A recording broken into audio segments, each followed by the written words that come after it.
नमस्कार, यह है मार्गदर्शन फॉर सिविल सर्विसेज। मैं अनुराग चौधरी। दोस्तों, आज की वीडियो में आप पढ़ेंगे भारतीय शासन एवं राजनीति का बहुत ही महत्वपूर्ण टॉपिक मूल अधिकार और नीति निर्देशक तत्वों में अंतर, यानी difference between fundamental rights and directive principles of states. तो आइए शुरू करते हैं आज का वीडियो। दोस्तों, मूल अधिकार और नीति निर्देशक तत्वों में अंतर जानने से पहले ये जान लेना जरूरी है कि मूल अधिकार क्या है और नीति निर्देशक तत्व क्या होते हैं। तो सबसे पहले इनकी परिभाषा जानते हैं। मूल अधिकार या मौलिक अधिकार, जिसे फंडामेंटल राइट्स भी कहते हैं, उसकी परिभाषा कुछ इस प्रकार से है। दोस्तों, मूल अधिकार वे अधिकार हैं जो लोगों के जीवन के लिए अति आवश्यक और मौलिक समझे जाते हैं। मूल अधिकार वे अधिकार हैं जो लोगों के जीवन के लिए अति आवश्यक और मौलिक समझे जाते हैं और प्रत्येक देश के संविधान में नागरिकों के मूल अधिकारों को मान्यता दी गई है। चाहे वो लिखित संविधान हो या अलिखित संविधान हो, सभी देशों के संविधानों ने नागरिकों के कुछ मूल अधिकारों का उल्लेख, उनका वर्णन और उनको प्रदान किया है। मूल अधिकार। नीति निर्देशक क्या है? नीति निर्देशक तत्व या डायरेक्टिव प्रिंसिपल्स ऑफ स्टेट क्या है? तो नीति निर्देशक तत्वों के बारे में जान लेते हैं। नीति निर्देशक तत्व वे सामाजिक आर्थिक आदर्श हैं जो किसी देश के शासन में मूलभूत माने जाते हैं। नीति निर्देशक तत्व वे सामाजिक आर्थिक आदर्श हैं जो किसी भी देश के शासन में मूलभूत माने जाते हैं और सरकार जो है अपनी नीतियों को लागू करने में इनको ध्यान में अवश्य ही रखती है। तो आपने जान लिया मूल अधिकार क्या है और नीति निर्देशक तत्व कौन से हैं। अब आइए देखते हैं भारतीय संविधान के परिप्रेक्ष्य में मूल अधिकार और नीति निर्देशक तत्वों में प्रमुख अंतर। तो दोस्तों, जैसा कि आप जानते हैं, मूल अधिकार या फंडामेंटल राइट्स का जो प्रावधान है भारतीय संविधान के भाग 3 में किया गया है और संविधान के भाग 3 में अनुच्छेद 12 से अनुच्छेद 35 तक मूल अधिकारों का वर्णन किया गया है।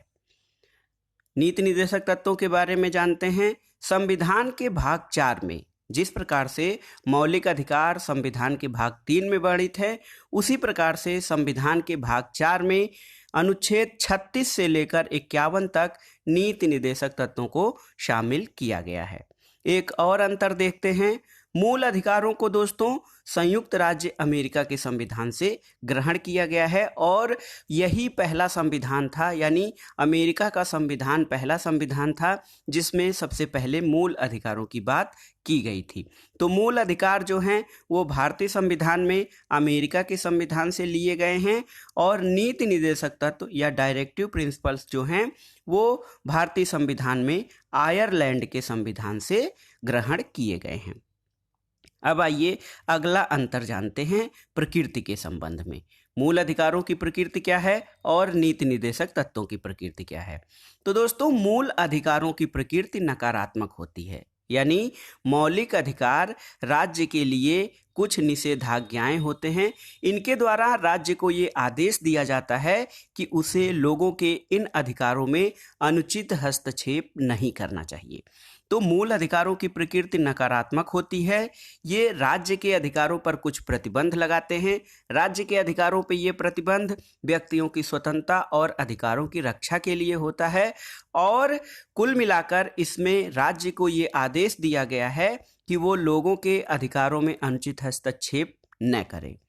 उसके विपरीत जो नीति निर्देशक तत्व हैं, नीति निर्देशक तत्वों की प्रकृति सकारात्मक होती है।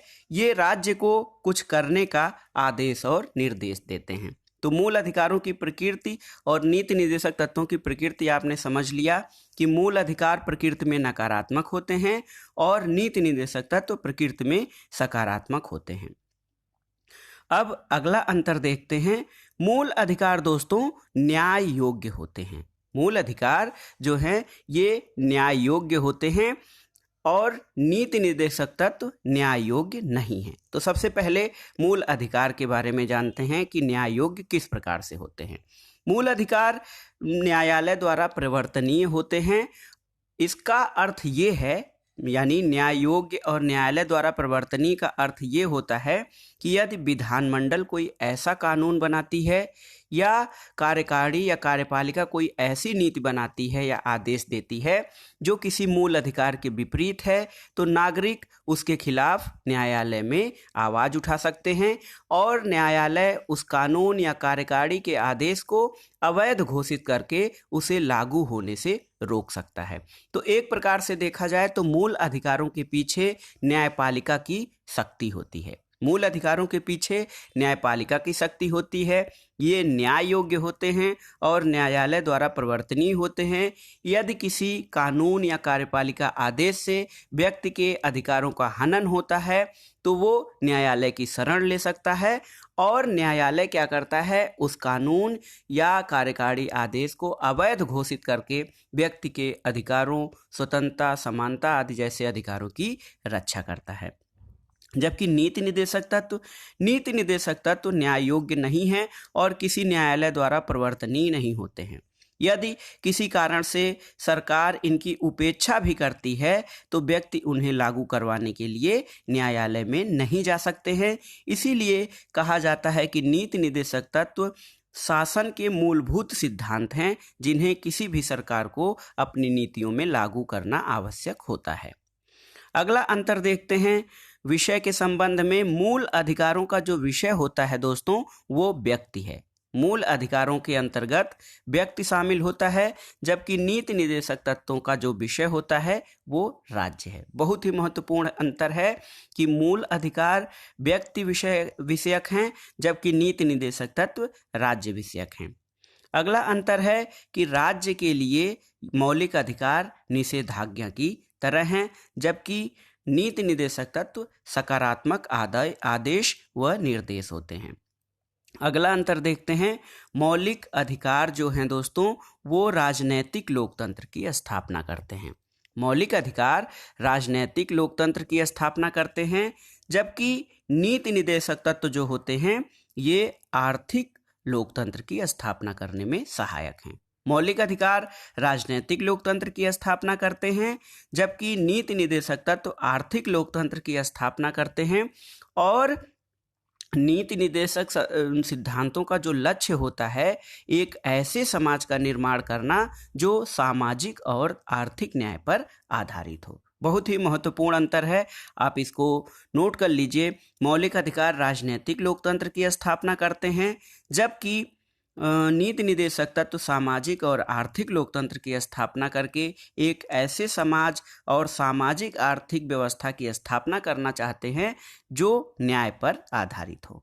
अगला अंतर देखते हैं, मूल अधिकार वैधानिक दृष्टि से बाध्यकारी होते हैं। मूल अधिकार न्याय योग्य होते हैं, न्यायालय द्वारा प्रवर्तनीय होते हैं और कानून ये जो अधिकार हैं ये वैधानिक दृष्टि से बाध्यकारी होते हैं, जबकि नीति निदेशक तत्व बाध्यकारी नहीं होते हैं बल्कि इनके पीछे नैतिक शक्ति निहित होती है। तो मूल अधिकार वैधानिक दृष्टि से बाध्यकारी होते हैं, नीति निदेशक तत्व बाध्यकारी नहीं बल्कि इनके पीछे नैतिक शक्ति होती है। अब आइए देखते हैं एक महत्वपूर्ण अंतर मौलिक अधिकारों और नीति निदेशक तत्वों के क्षेत्र के संबंध में। तो दोस्तों मौलिक अधिकारों का क्षेत्र जो होता है थोड़ा सीमित होता है और ये राज्य में निवास करने वाले नागरिकों तक ही सीमित होता है, जबकि नीति निदेशक तत्वों का क्षेत्र मौलिक अधिकारों से व्यापक होता है। इसका क्षेत्र केवल एक राष्ट्र विशेष नहीं बल्कि अंतर्राष्ट्रीय हो जाता है, क्योंकि ये ऐसे नियम निर्देश और नैतिक आदेश होते हैं जिनका पालन सभी देश के नागरिकों को करना आवश्यक होता है। मौलिक अधिकार और नीति निदेशक तत्वों में अंतिम जो अंतर है दोस्तों उसको देखते हैं। मौलिक अधिकार सीमित या स्थगित किए जा सकते हैं। मौलिक अधिकार जो हैं वो सीमित या स्थगित किए जा सकते हैं, जबकि नीति निदेशक तत्वों को कभी भी किसी भी अवस्था में सीमित नहीं किया जा सकता है। और जो नीति निदेशक तत्व होते हैं वो काफ़ी हद तक समय और परिस्थितियों पर आधारित होते हैं। सरकारों के पास जब संसाधन की उपलब्धता होती है या आवश्यकता होती है तो नीति निदेशक तत्वों में जो वर्णित आदर्श हैं उनको प्राप्त करने का प्रयास किया जाता है। तो दोस्तों ये था आज का वीडियो। इसमें आपने जाना मूल अधिकार क्या हैं, नीति निदेशक तत्व क्या हैं मूल अधिकारों और नीति निर्देशक तत्वों में प्रमुख अंतर क्या है। ये वीडियो विशेष रूप से विभिन्न राज्यों की राज्य सेवा परीक्षा के जो मुख्य परीक्षा है उसके लिए और साथ ही साथ सामान्य अध्ययन और इंटरव्यू आदि के लिए तथा आपकी सामान्य जानकारी के लिए बहुत ही महत्वपूर्ण है। आप इसका PDF भी डाउनलोड कर सकते हैं, लिंक मैं डिस्क्रिप्शन बॉक्स में डाल दूंगा। वीडियो देखने के लिए धन्यवाद दोस्तों, नमस्कार।